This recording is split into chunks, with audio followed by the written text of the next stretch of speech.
Good afternoon, everybody. Good to see you guys today. Got my man, Coach Alex. We're gonna work on some stand-up stuff. We're gonna work on the duck under. And we don't have the gi on. This one's a little bit easier to train no gi, so.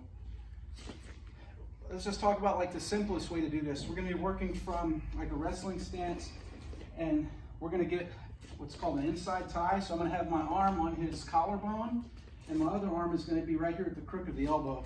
My wrists are kind of like a praying mantis shape, like this.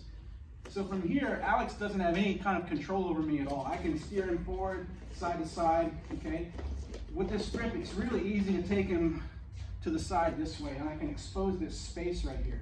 So the way this works is I'm going to kind of turn this wheel, and then I'm just going to, there's a couple ways to do it. If you don't have a mat, I would recommend just kind of squatting and going to the person's back, keeping your ear right next to his shoulder and looking up to the ceiling. You don't want him to be able to wrap your head right here. So if I'm kind of like with a bent over posture like this, it's very easy for my head to get kind of exposed. If I just look up and push my hip forward, try to wrap my head, it's pretty much impossible. So from here, I just scoot around. I'll go ahead and lock him up in this position. So once again, we've got an inside collar tie. I'm kind of like pushing, pulling. I kind of lean and lift with that elbow, squat, look up to the ceiling, and we move around to the back.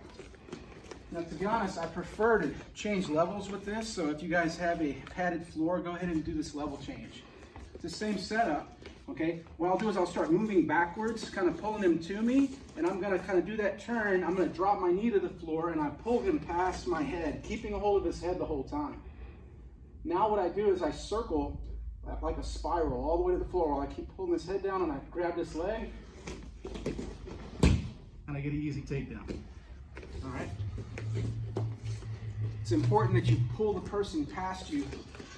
You don't want to just like drop here and expect them to miracle themselves over. You have to like throw them past you as you're changing levels.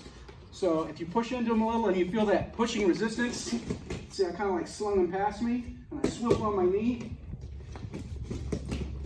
spiral to the floor, okay?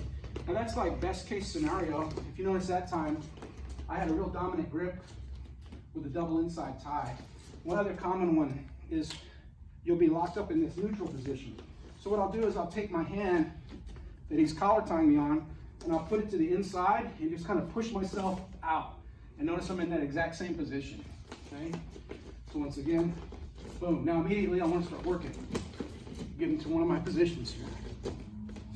Okay.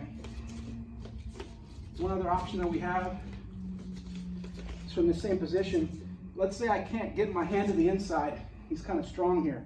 What I'll do is I'll just lean to the side and throw that arm past.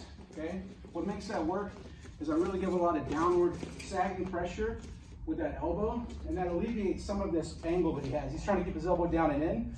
As I go here, I start to get the angle to push that arm off. And then I can just move to the back, okay?